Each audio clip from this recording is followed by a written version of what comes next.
Olá, muito bem-vindas, muito bem-vindos à nossa segunda e última aula do módulo 7, em que falamos sobre percepcionar e decifrar emoções. E hoje vamos ver aqui com um bocadinho mais de detalhe o tema fascinante das microexpressões e vamos ver como é que não é só o rosto, não é, mas também o corpo inteiro que participa nesta nossa experiência com as emoções.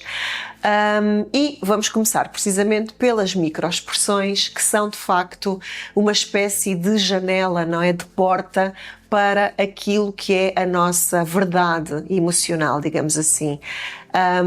E este tema das microexpressões, não é, que é tão fascinante, que está tão na moda também, e há aí de facto tantos especialistas a fazer leituras muito contundentes sobre aquilo que são as emoções dos outros, e nós já vamos ver um bocadinho mais à frente na nossa aula que se calhar as coisas não são assim tão simples como muita gente diz serem, e portanto nós vimos aqui na última aula que temos uma figura muito importante que é Paul Ekman, não é? O psicólogo que na década de 60 começou aqui a dedicar-se mais a esta descodificação do que é que as emoções e as nossas, no caso, as microexpressões, como é que elas nos podem ajudar aqui a descobrir a nossa experiência emocional, não é?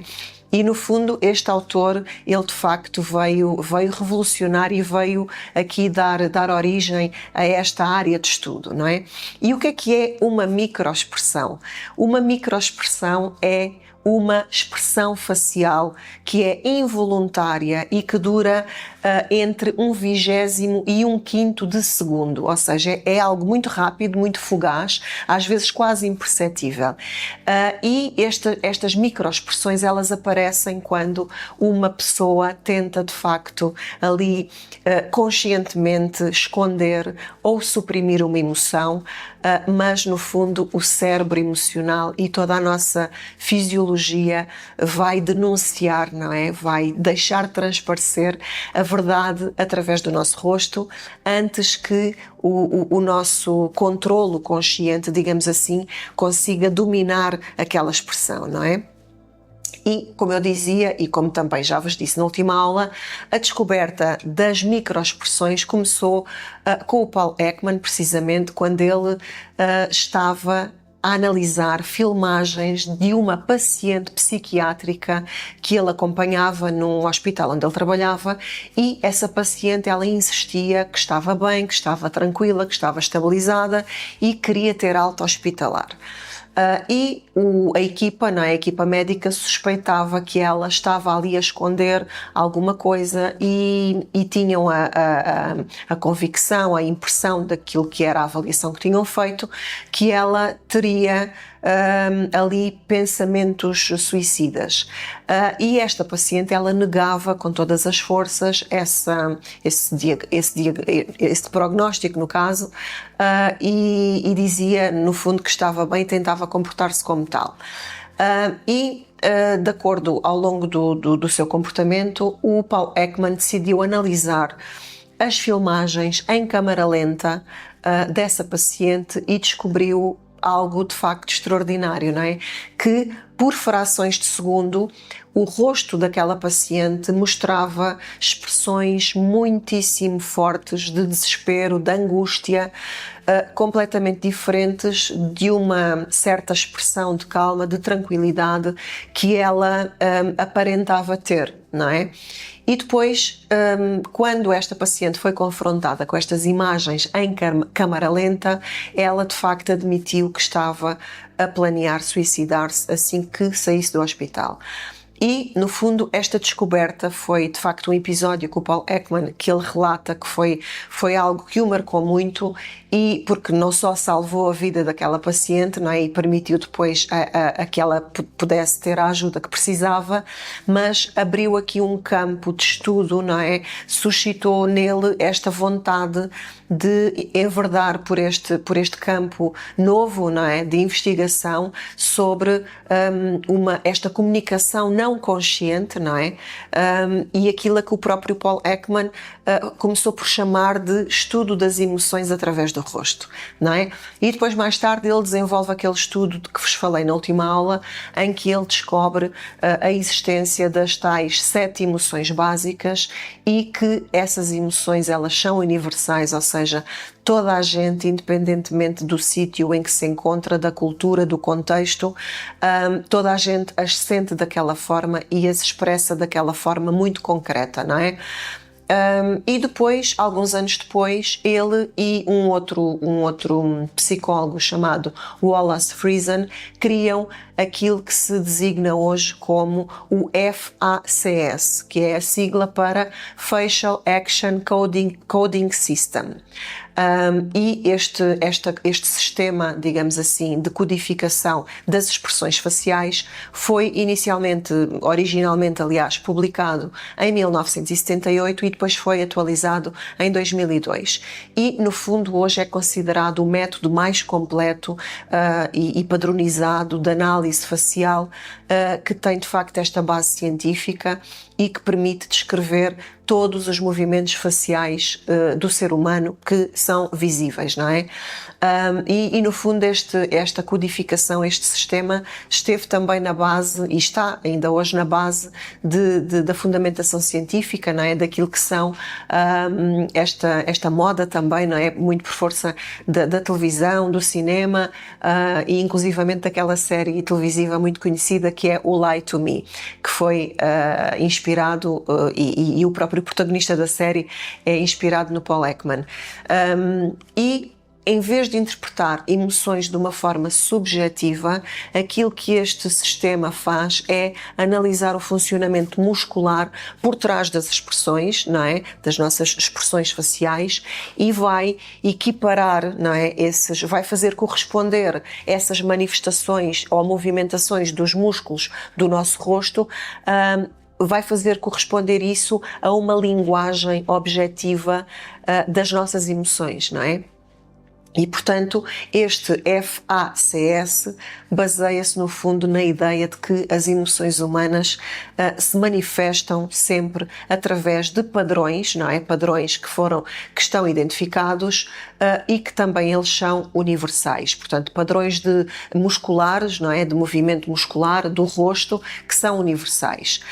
E depois, cada movimento facial, eles decompuseram cada movimento naquilo a que eles chamam de AUs, que são Action Units, ou seja, unidades de ação, que correspondem à contração ou ao relaxamento de um ou mais músculos específicos de cada zona do nosso rosto, não é? Por exemplo, a unidade de ação 4, que eles padronizaram, que era a unidade de ação 4, representa a aproximação das sobrancelhas.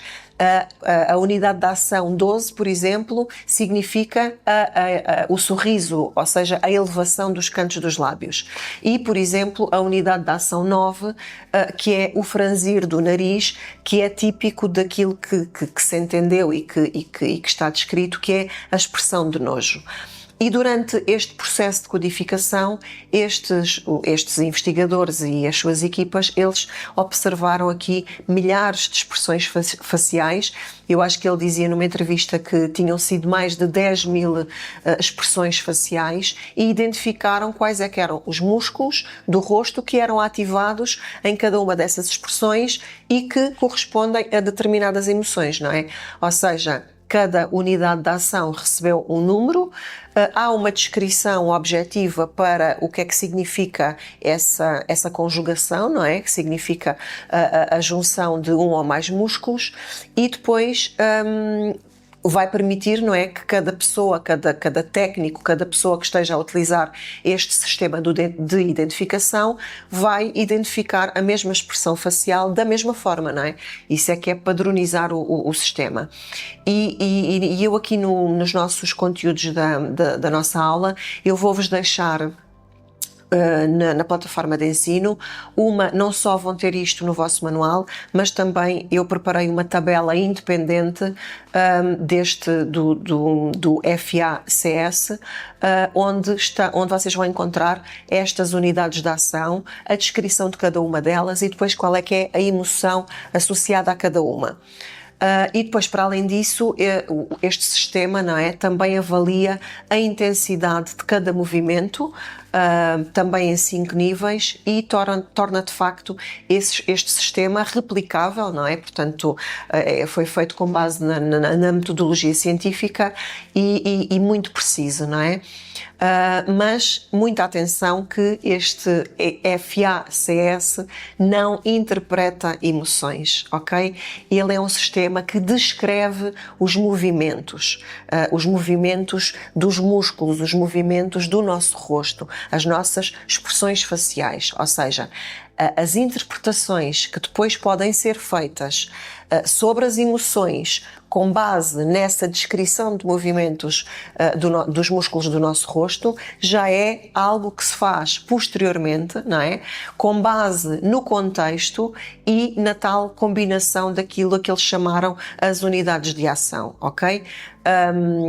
É muito interessante, de facto, este trabalho de codificação, porque ele também nos permite perceber que as microexpressões são, de facto, universais, porque elas, no fundo, porque como nós já vimos também até a propósito da neurobiologia das emoções, etc., elas manifestam-se, não é? As nossas emoções manifestam-se através de estruturas cerebrais muito primitivas, não é?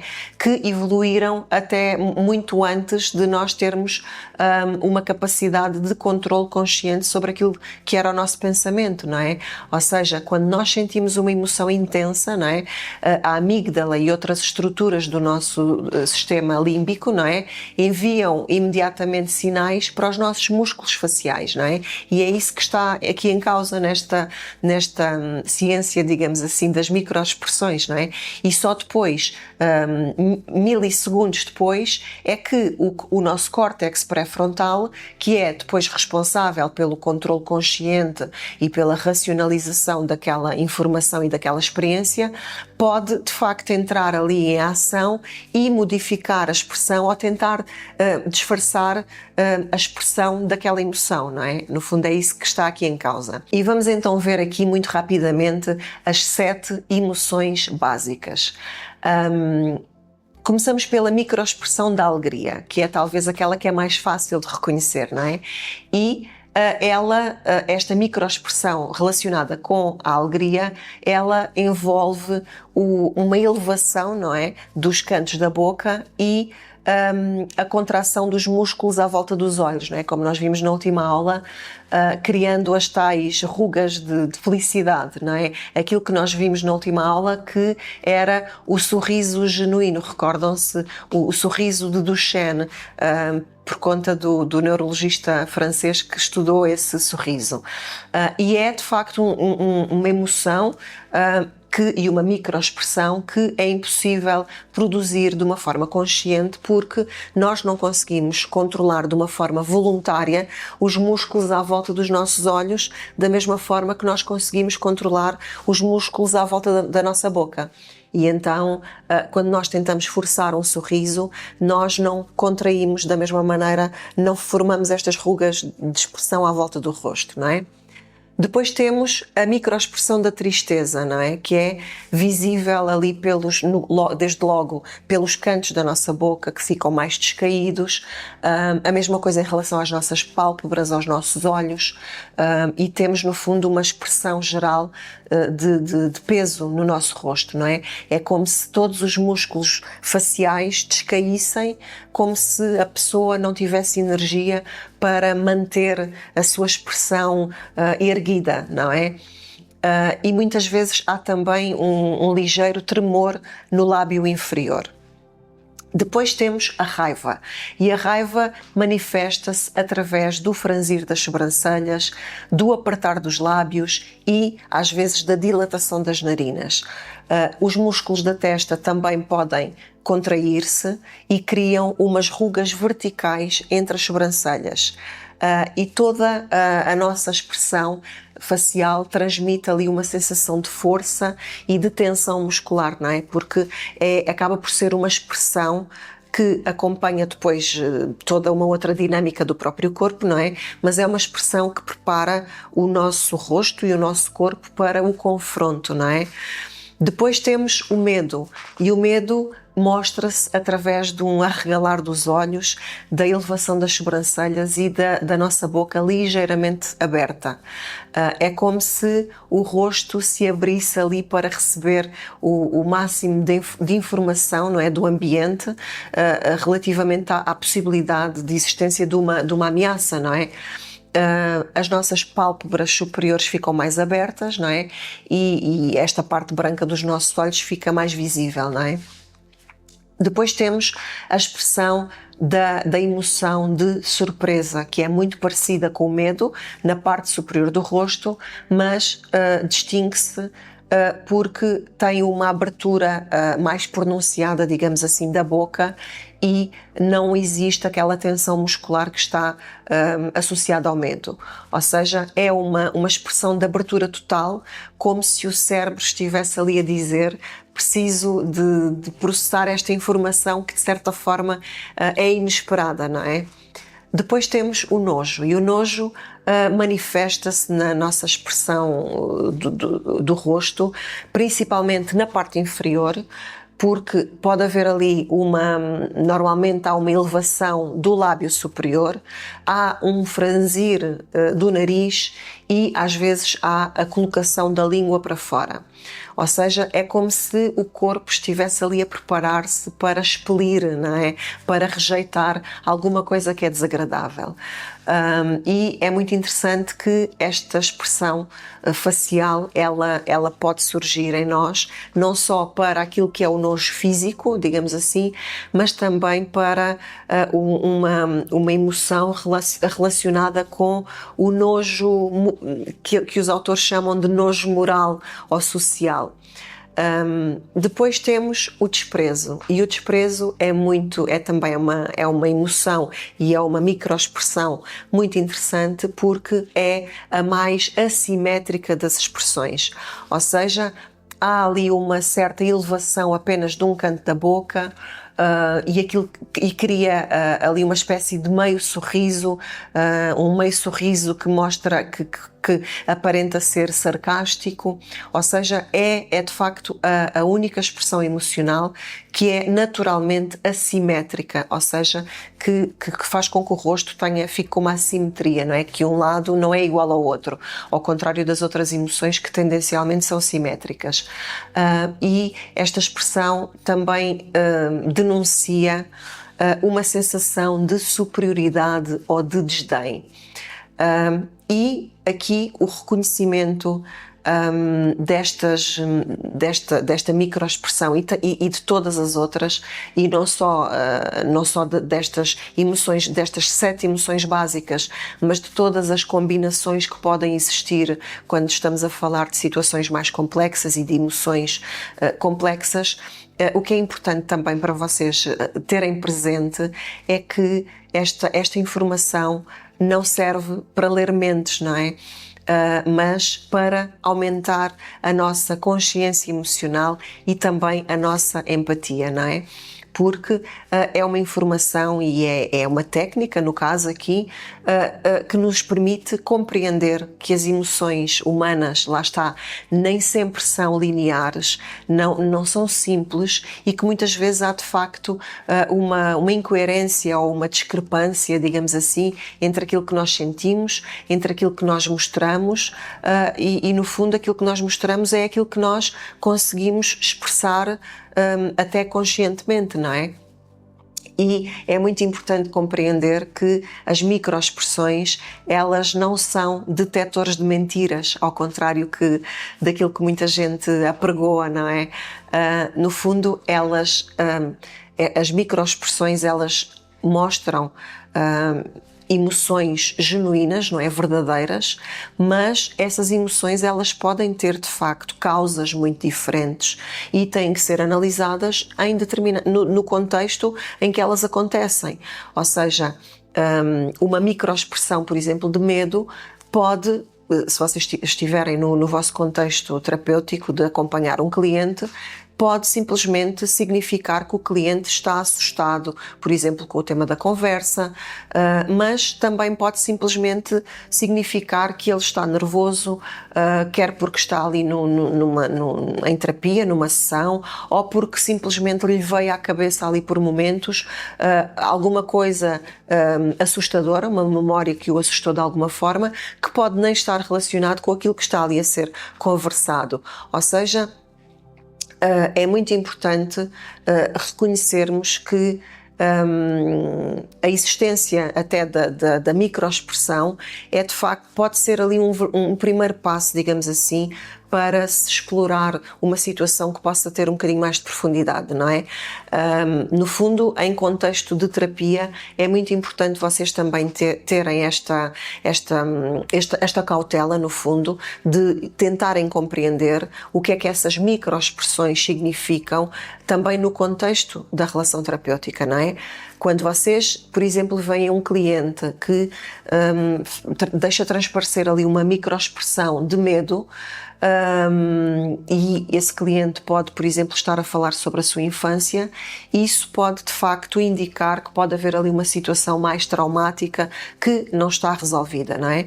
Quando vocês, por exemplo, captam ali uma microexpressão de raiva num cliente que até, se vocês explorarem um bocadinho mais, ele conscientemente até pode dizer que não está zangado e não está a sentir aquilo, mas pode ser de facto uma porta e um caminho que vocês podem abrir para explorar emoções suprimidas, episódios que estão a tentar ali ser suprimidos de alguma forma.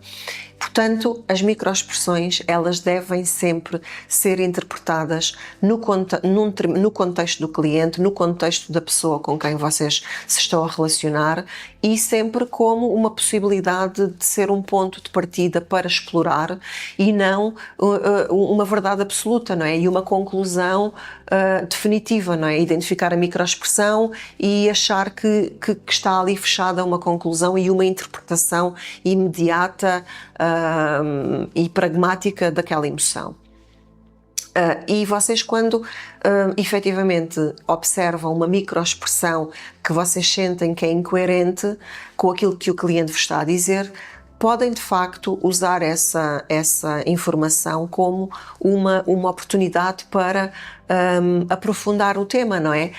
Podem dizer, até ter a confiança de dizer que notaram ali, quando a pessoa falou de um determinado assunto, que sentiu que a expressão parecia outra, ou perguntar o que é que falar, insistir, não é? O que é que falar sobre aquela situação ou sobre aquela emoção, o que é que o fez sentir, não é? E a partir daí desenrolar-se uma conversa e uma exploração, sempre no respeito daquilo que é a capacidade da pessoa que temos à frente também de manifestar e de identificar as suas próprias emoções, não é?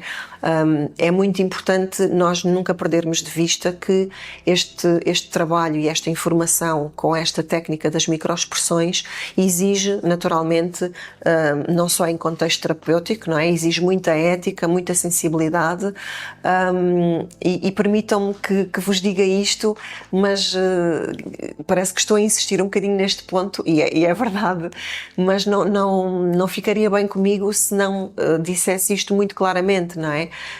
Aprender a identificar microexpressões não nos dá o direito de nós interpretarmos ou acharmos que estamos a interpretar bem, ou a confrontarmos as pessoas sobre o que nós sentimos que elas estão a esconder, ok?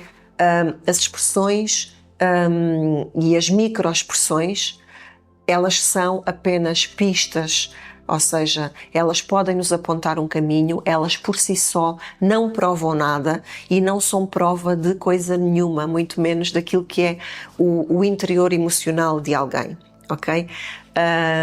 E mesmo quando nós percebemos e estamos ali bem convencidos de que há uma incoerência entre aquilo que alguém nos diz e aquilo que o seu rosto diz, não é? O que as suas microexpressões que nós conseguimos ler nos dizem, nós devemos sempre agir com empatia e com respeito, não é?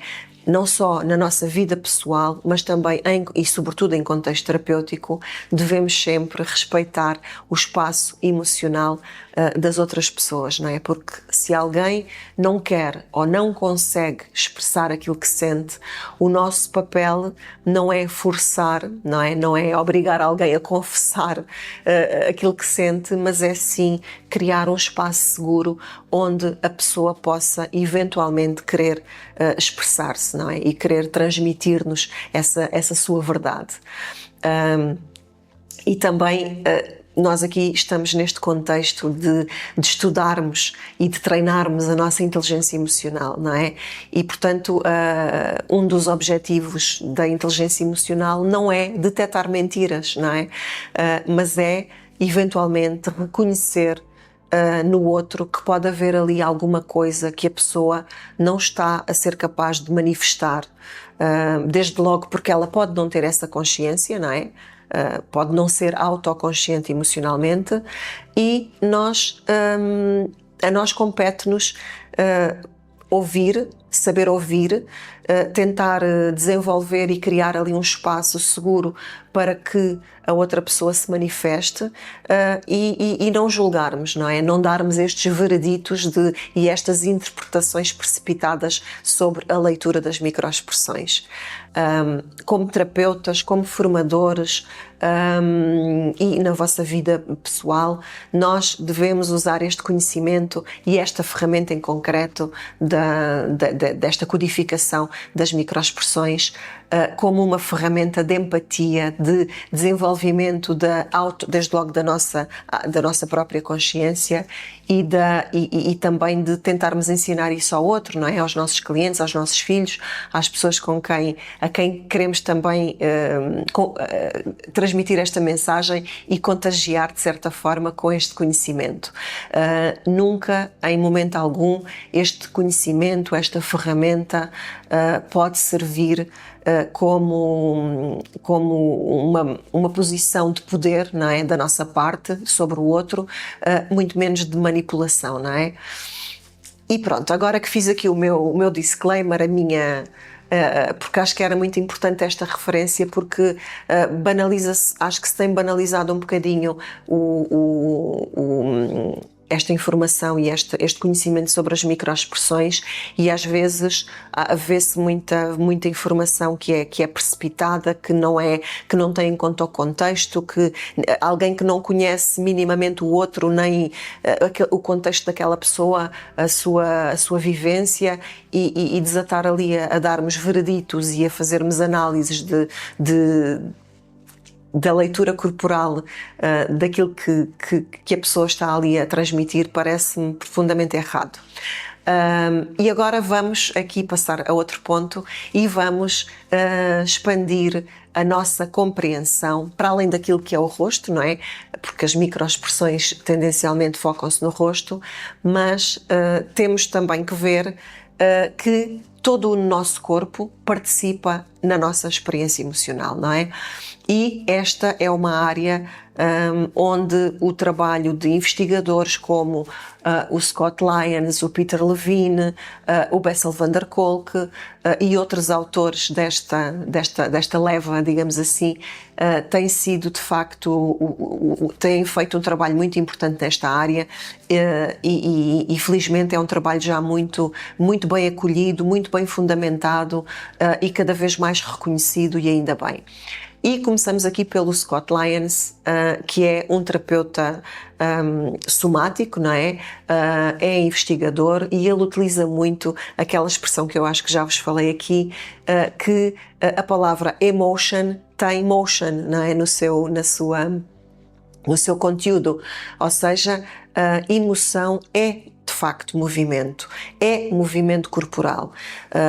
Isto significa que as emoções, elas não são apenas estados mentais mas são verdadeiras experiências corporais, dinâmicas, que implicam movimento, tensão, relaxamento e também um fluxo energético através do nosso corpo. Quando nós sentimos alegria, o nosso corpo naturalmente quer expandir-se, quer movimentar-se, quer dançar, quer saltar, não é? Quando sentimos tristeza, o nosso corpo tem uma tendência para se contrair, os nossos ombros ficam mais descaídos, a nossa cabeça baixa-se, não é? Quando sentimos raiva, o nosso corpo prepara-se para a ação, os músculos ficam tensos, a nossa postura fica mais erguida, mais firme, mais preparada para o confronto, não é? Ou seja, há sempre uma resposta fisiológica para a emoção e a mesma coisa também acontece, não é? Ou seja, há sempre uma resposta fisiológica, uma resposta do nosso corpo para as nossas emoções. E o movimento inverso também é verdade, não é? E cada vez mais as terapias somáticas que estão cada vez mais difundidas e bem, dizem, não é, que nós podemos treinar, movimentar-nos e adotarmos determinadas posturas, etc., para induzirmos em nós determinadas emoções, não é? E a investigação moderna e estes autores de quem vos falei e os trabalhos também a nível das neurociências mostram-nos de facto que as emoções são também experiências corporais. Quando o cérebro processa uma emoção, ele envia sinais para todo o corpo, não é? Altera a nossa frequência cardíaca, a nossa respiração, a nossa tensão muscular, até a nossa temperatura corporal, a nossa postura modifica-se, não é? Nós não sentimos apenas as emoções dentro da nossa cabeça, não é? Nós sentimos as nossas emoções pelo nosso corpo todo. O Peter Levine, o criador da Somatic Experiencing, ele observou que os animais na natureza raramente desenvolvem trauma, não é? Apesar de quase todos os dias enfrentarem na natureza, na vida selvagem, muitas situações de vida ou de morte. A diferença é que os animais, depois de conseguirem escapar e fugirem dos seus predadores, fazem movimentos específicos para descarregar aquela energia de stress, de medo, não é? Do seu sistema nervoso. Nós vemos isso até em algumas reportagens sobre a vida selvagem. Estes animais, estas presas, quando conseguem fugir, eles tremem, não é? Correm, sacodem o corpo, têm ali espasmos às vezes, e isso permite que aquela energia que estava ali toda canalizada e mobilizada para fugirem, não é? Para conseguirem sobreviver, que todas essas emoções e toda essa energia seja de facto libertada do corpo através de toda essa movimentação, toda essa expressão corporal, não é? Mas o ser humano, com esta nossa capacidade de termos esta capacidade que, enfim, em alguns casos é uma vantagem, para outras situações acaba por nos conter, não é? E prejudicar de certa forma, mas como nós fomos desenvolvendo a nossa racionalidade, não é? A nossa capacidade de termos um pensamento abstrato, de termos um controle sobre as nossas emoções, até por questões de comportamento social, etc, etc, nós suprimimos, não é? E fomos eliminando e fomos-nos contendo, não é? E de facto não fazemos estes movimentos que são naturais também enquanto animais, não é? Que seriam movimentos até desejáveis e de descarga emocional, não é? Porque se repararem, por exemplo, hoje aquilo que nós fazemos, por exemplo, quando uma criança fica assustada ou enfrenta ali alguma situação emocionalmente difícil, em vez de lhe permitirmos tremer, chorar, fazer uma grande birra, não é? E até se libertar completamente daquela energia, aquilo que nós fazemos é dizermos para não chorar, não é? Dizer não chores, ou pronto, não é nada, já passou. Ou seja, nós nem permitimos à criança que ela se manifeste, não é? Nós nem permitimos que ela tenha tempo para sentir aquela emoção e muito menos a manifeste, não é? Ou seja, nós aprendemos, fizeram isto connosco, não é? Nós aprendemos e acabamos, de uma forma bem intencionada, como é óbvio, acabamos por ensinar aos nossos filhos também a suprimir as suas emoções, porque no fundo a nossa intenção é proteger a criança de uma experiência desagradável, de uma emoção mais difícil, mas aquilo que nós na prática estamos a fazer é a impedir que o seu corpo também manifeste e liberte aquela emoção, não é? E portanto vejam depois como é que isto ao longo do desenvolvimento e ao longo do crescimento, não é? Como é que toda esta contenção nos vai prejudicando, não é? E o trabalho do Peter Levine assenta muito nesta ideia de que muitos dos sintomas de trauma, ou seja, sintomas, e o sintoma neste caso é a manifestação, e o trauma é a origem, não é? É o evento que desencadeou aquela manifestação, aquele sintoma. Muitos destes sintomas de trauma resultam desta energia emocional que não foi libertada e que permanece no nosso sistema nervoso e no nosso corpo. Ou seja, sintomas como ansiedade crónica, depressão, dores que não têm uma explicação plausível para a sua existência, problemas digestivos, distúrbios do sono, podem de facto ter origem nesta energia emocional que ficou como que congelada no nosso corpo, não é? E na mesma linha de pensamento vem também o trabalho do Bessel van der Kolk, não é? Que vocês muitos também conhecem. Ele tem aquela obra muito emblemática que é O Corpo Guarda as Marcas, não é? Em que ele defende que o trauma não é apenas uma memória mental, não é? Psicológica, mas é sim uma experiência que fica literalmente armazenada nos tecidos do nosso corpo. E o Bessel van der Kolk, ele mostrou de facto que, e demonstra no seu trabalho que pessoas com traumas têm de facto padrões diferentes de ativação muscular, têm a respiração alterada, têm dificuldades de regulação emocional e uma certa sensação de desconexão entre o corpo e a mente. E, mais importante ainda, o Bessel van der Kolk diz que, aliás, e não é só ele, isso é uma tendência que nós temos vindo a notar ultimamente, muitos, aliás, os mais relevantes especialistas do nosso tempo, sobretudo aqui na área do trauma, são hoje muito unânimes a defender que a cura das situações emocionalmente mais difíceis ou, efetivamente, as situações traumáticas e a sua abordagem, a sua terapêutica deve envolver o corpo e a expressão do corpo e não apenas a mente, ou seja, e eles dizem muito claramente que as terapias que trabalham exclusivamente com a cognição e com a linguagem, ou seja, com a conversa, podem e são de facto muito limitadas e são insuficientes para tratar muitas questões. Portanto, aprendam aqui também a ler esta linguagem do corpo, que é uma linguagem que é sobretudo emocional. Mas é muito importante também não fazerem interpretações muito rígidas daquilo que é a vossa leitura da expressão corporal das pessoas que conhecem, dos vossos clientes, porque de facto a mesma postura pode significar coisas diferentes para pessoas diferentes ou até mesmo para a mesma pessoa em momentos diferentes, não é?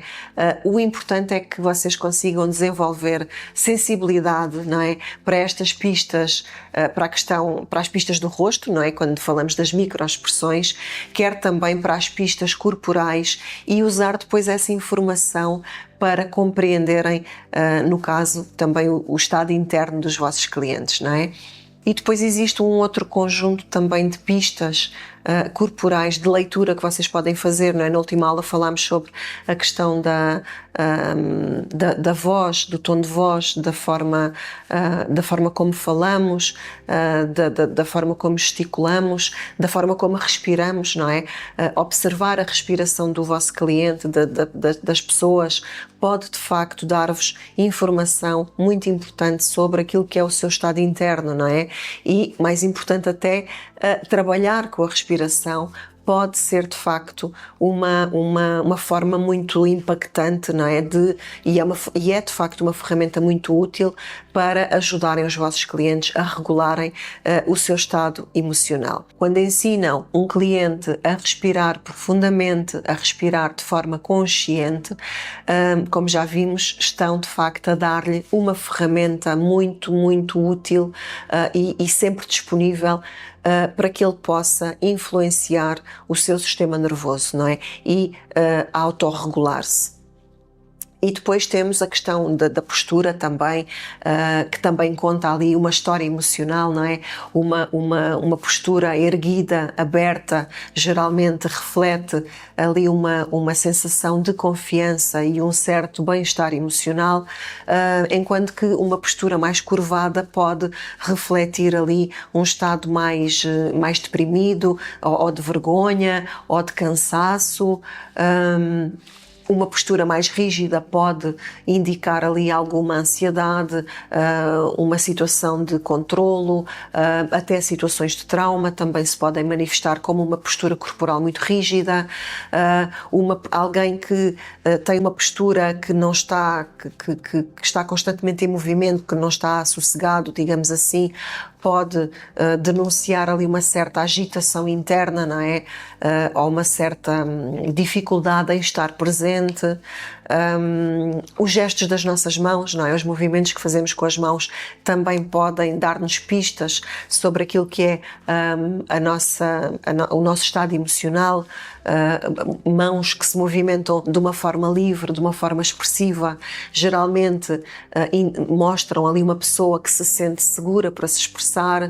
As mãos que estão constantemente fechadas ou ali com os punhos cerrados podem indicar ali uma situação de uma certa raiva suprimida ou uma situação de tensão. As mãos que se escondem ou que estão sempre ali sem se mexer podem denunciar uma situação de medo de se expressar, ou alguém que é muito inibido, que é muito envergonhado.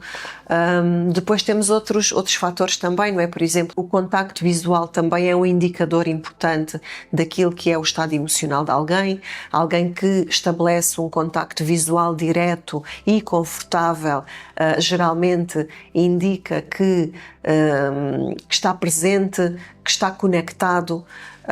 Evitar o contacto visual pode mostrar vergonha, medo ou simplesmente uma certa vergonha natural ou introversão, não é?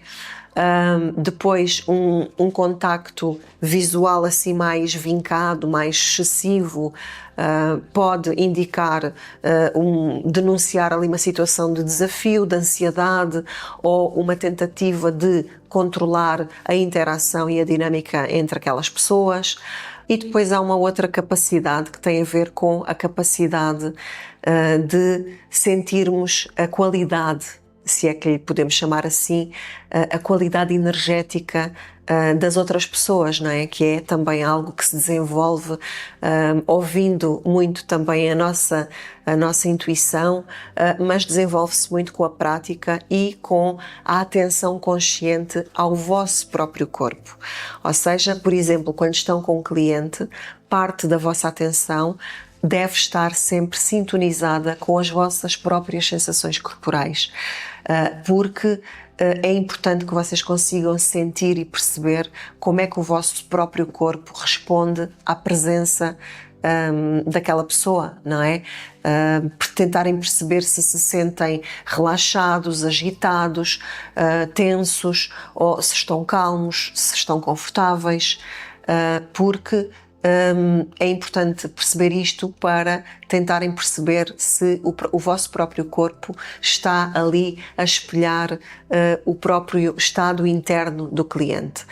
E isso é algo a que os autores chamam de ressonância somática ou espelhamento corporal.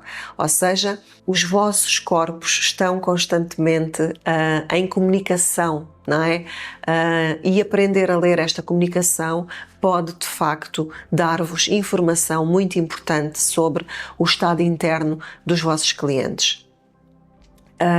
E a integração desta consciência corporal na terapia é de facto um caminho muito interessante que é cada vez mais recomendado, como vos disse, porque, por exemplo, quando um cliente está preso ali numa memória traumática, por exemplo, trabalhar apenas com base na cognição e na narrativa, digamos assim, pode não ser suficiente. Mas quando vocês incluem no processo terapêutico o corpo, a movimentação do corpo, quando ajudam o cliente a notar e a trabalhar com as sensações corporais associadas às emoções, associadas às memórias, podem de facto promover aqui uma intervenção muito mais eficaz e ajudar numa libertação emocional muito mais completa e duradoura. Portanto, desenvolver competências de leitura corporal e de reconhecimento das microexpressões é de facto um processo muito importante, mas é um processo gradual que requer treino, que requer prática, não é? Que requer conhecimento. Portanto, se quiserem desenvolver esta competência, treinem e, sobretudo, tenham paciência convosco e não queiram também fazer tudo ao mesmo tempo. Ou seja, não esperem tornar-se peritos da noite para o dia, mas, sobretudo, tentem treinar essa consciência acerca do vosso próprio corpo, das vossas próprias experiências somáticas, não é? Dos vossos próprios padrões somáticos, porque se desenvolverem essa capacidade em vocês, mais facilmente vocês vão conseguir identificar esses padrões nas outras pessoas, não é? E a minha sugestão é que na vossa prática terapêutica também tentem integrar esta questão da consciência corporal, mas porventura é mais difícil tentarem observar todas estas questões ao mesmo tempo, não é? As microexpressões, a respiração, a voz, o movimento corporal, as mãos, ou seja, tentem, por exemplo, numa sessão focarem-se apenas na respiração, por exemplo. Na outra sessão já podem dedicar-se a observar, por exemplo, a postura e pouco a pouco vocês vão integrando todas estas possibilidades e vão depois acabar por assimilar isto e conseguir aplicar de uma forma muito mais integrada e natural, não é? Lembrem-se sempre que estas competências devem ser usadas ao serviço da conexão, da cura e nunca como ferramentas de julgamento, não é? Ou de diagnóstico até. O objetivo não é desmascarar as outras pessoas ou provar que sabemos mais sobre elas do que eles próprios. Às vezes também há muito essa tendência, mas o objetivo é, de facto, criarmos uma compreensão mais profunda, mais compassiva, que permita que potencie a cura, não é? Em contexto terapêutico e o crescimento, não é? O nosso e o dos outros. Espero que esta informação que vos trouxe hoje nesta aula e neste módulo vos seja útil. Podem encontrar toda esta informação mais desenvolvida no vosso manual. Vou deixar também, como disse, a tabela das Action Units, não é? Das AUs, das microexpressões também nos vossos materiais de apoio. E agora que terminamos mais um módulo, não se esqueçam que também está na altura, quem quiser pode construir o vosso projeto Renascer com base naquilo que aprenderam neste 7º módulo. E agora vamos fazer o nosso exercício.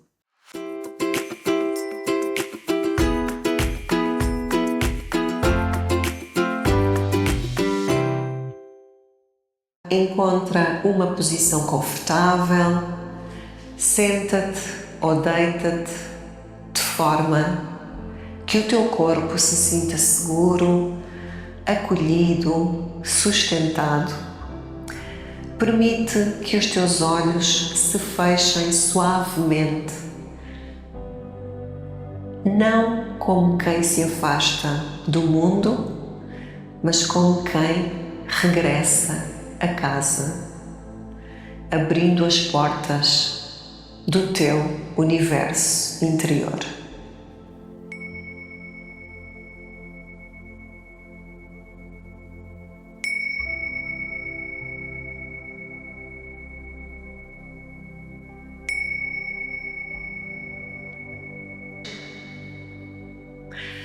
Respira profundamente. Inspira calma, tranquilidade. Ao expirar, solta todo o peso do teu dia. Respira outra vez. Inspira calma, tranquilidade. E ao expirar, liberta o peso das tuas histórias, dos teus deveres, das tuas máscaras. E agora, respira uma terceira vez. Deixa que o ar entre como uma onda suave e, ao sair, leve consigo tudo aquilo que já não precisas. Sente-te a chegar não a um lugar, mas a ti, à casa que é o teu corpo. Tu não tens um corpo, tu és corpo, és pulsação, vibração, movimento, silêncio. És o sopro invisível que dança dentro da matéria. És uma constelação viva de células, cada uma a respirar, a comunicar, a vibrar, em perfeita harmonia com o ritmo do universo. Durante demasiado tempo, aprendeste a viver apenas na mente, a pensar o que deverias sentir, a compreender como deverias viver. Foste ensinado a caminhar pelo mundo com mapas, com conceitos, com rótulos. Talvez te tenhas esquecido do território sagrado que habitas, talvez te tenhas esquecido de ti, da tua essência. Este território é o teu corpo, o teu templo, o teu mestre silencioso, o teu espelho mais honesto. O corpo não fala com palavras, fala com respiração, com calor, com tensão, com arrepios, com vibrações, com lágrimas, com risos, e cada um desses sinais é uma linguagem ancestral, a linguagem da tua alma encarnada.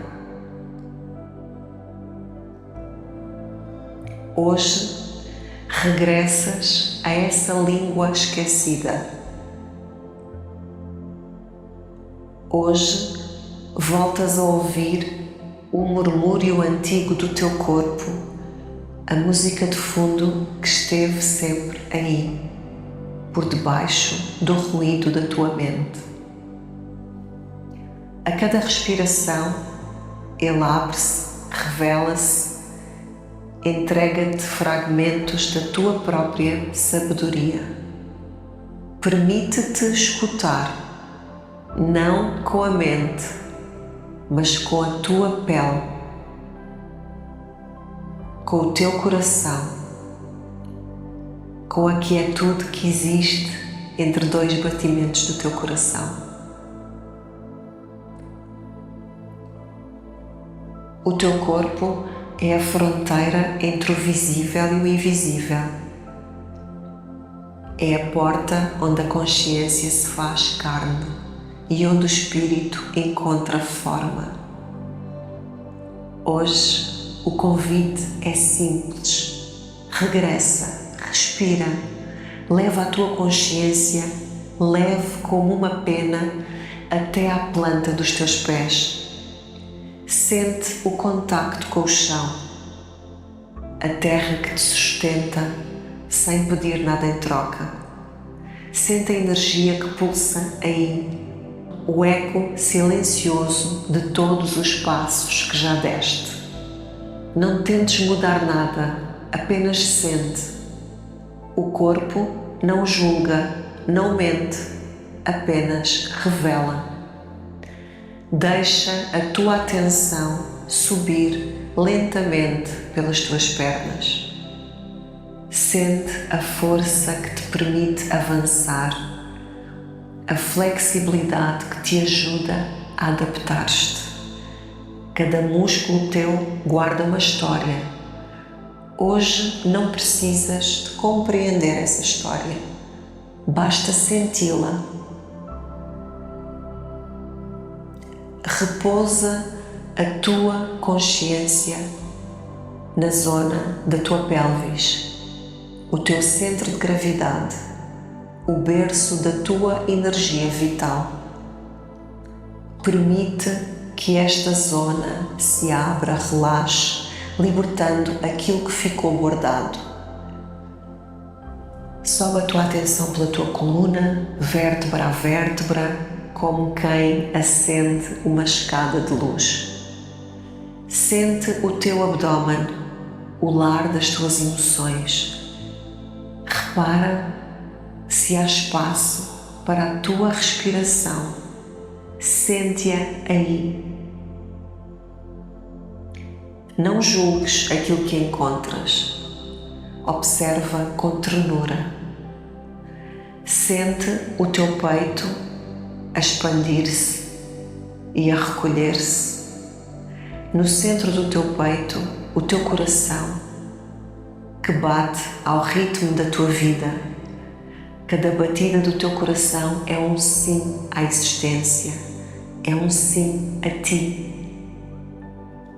Leva agora a tua atenção aos teus ombros. Permite que o peso que não é teu deslize daí para fora. Sente os teus braços, as tuas mãos, instrumentos da criação, de toque, de entrega. Deixa que o relaxamento flua até à ponta dos teus dedos. Agora, neste estado de profunda conexão, com toda a tua sinceridade e abertura, pergunta: corpo, meu sábio companheiro, onde guardas uma história que precisa de ser ouvida? Onde reside uma emoção, uma dor, um medo que ficou congelado no tempo à espera de ser libertado? Não procures uma resposta com a tua mente.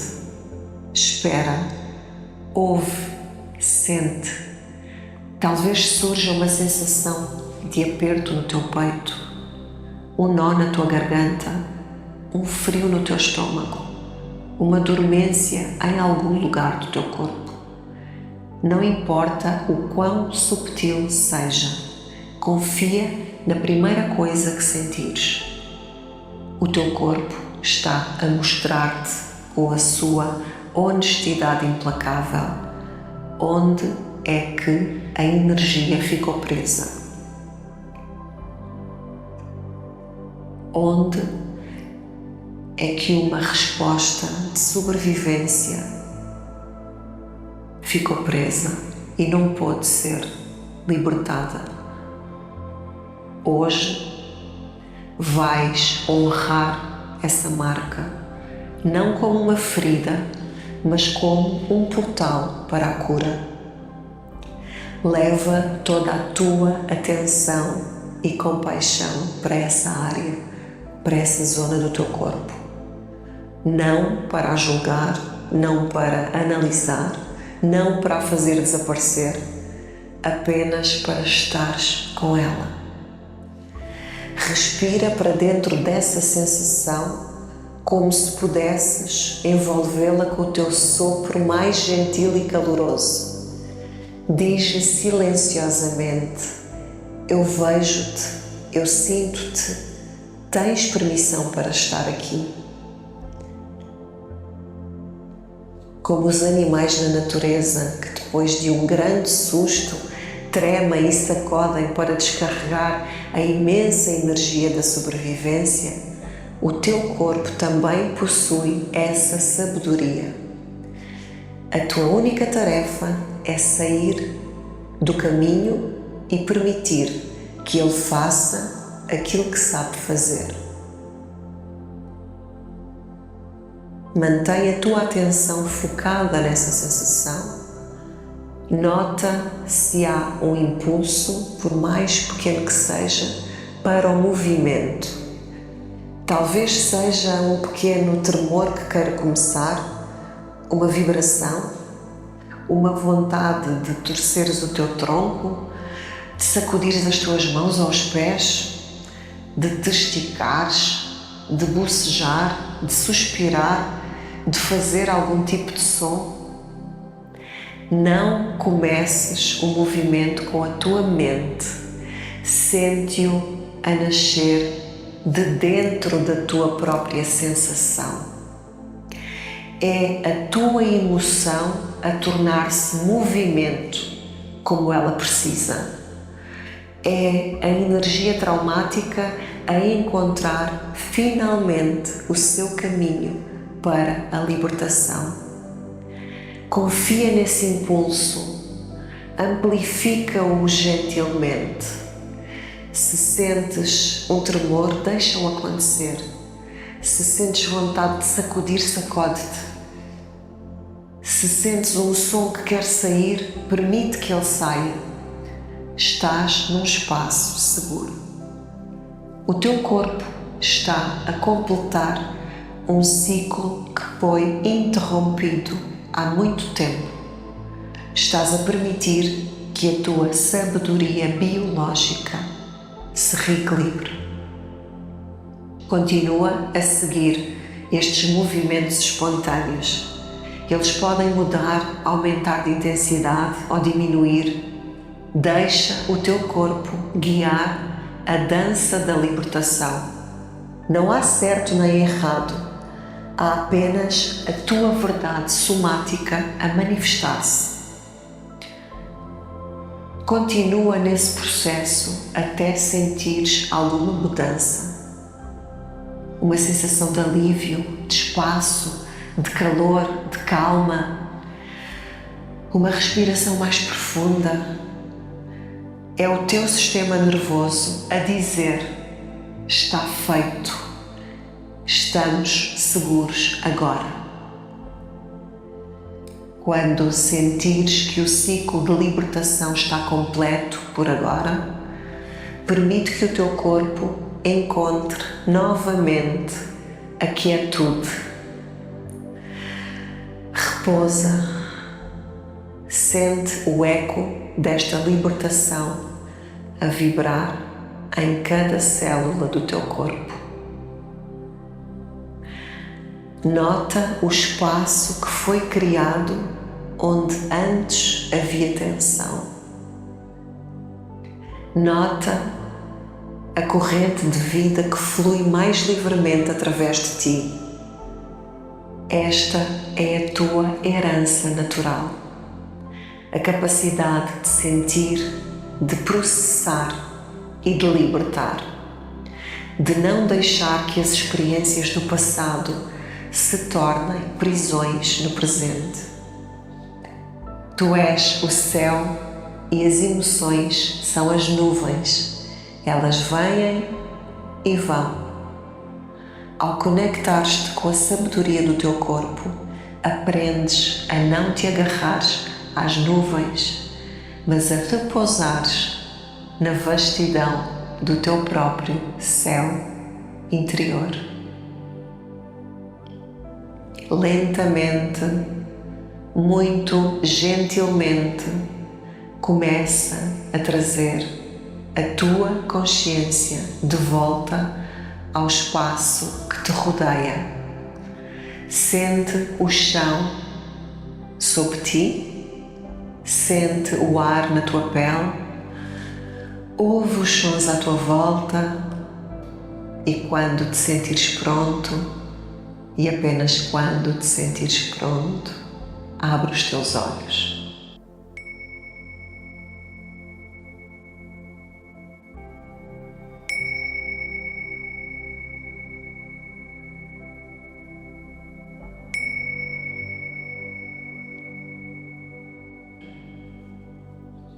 Bem-vindo de volta, mas desta vez volta diferente. Volta mais inteiro, mais presente, mais em casa no teu próprio ser. Leva esta sabedoria contigo. O teu corpo é o teu guia mais fiel, o teu curador mais poderoso, o teu mestre mais autêntico. Ouve-o, honra-o, confia nele. Quando estiveres preparado, começa a movimentar o teu corpo, os pés, as mãos. Quando quiseres, podes abrir os olhos. Muito obrigada, espero que tenham gostado deste nosso exercício e também da nossa aula. E vemo-nos na próxima semana com o início do nosso módulo 8 da nossa certificação internacional em inteligência emocional. Até lá!